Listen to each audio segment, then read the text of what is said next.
ada tablet bawah RM1,000. Ini dia, Honor Pad X9A. Jom kita review.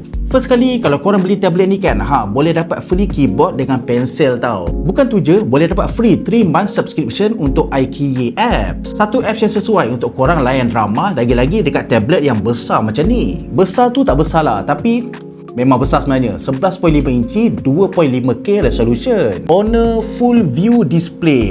Memang betul-betul cantik dia punya warna kan. Dia punya screen refresh pun 120Hz tau. So kalau korang tengok dekat sini, memang betul-betul smooth dan lancar. Tablet ni walaupun nipis, tapi dia punya bateri besar tau. 8300 mAh siap dengan 35W Honor Supercharge. Dengan bateri yang besar, barulah sedap kan nak layan movie lama-lama dekat tablet ni. Tak perlu risau tau nak pakai tablet ni lama-lama, sebab dekat sini ada Honor Eye Comfort Display yang boleh mengurangkan tekanan pada mata. Siap ada TUV Ray-Ban certification tau untuk low blue light dengan flicker free display. Bukan tu je tau, dia punya speaker dekat sini pun memang syok, sebab dekat sini ada 1, 2, 3, 4 speaker. Dengan 4 speaker ni, pengalaman entertainment memang lebih imersif dan seronok. Kalau nak main game pun tak ada hal tau, sebab dekat sini ada prosesor Snapdragon 685 4G.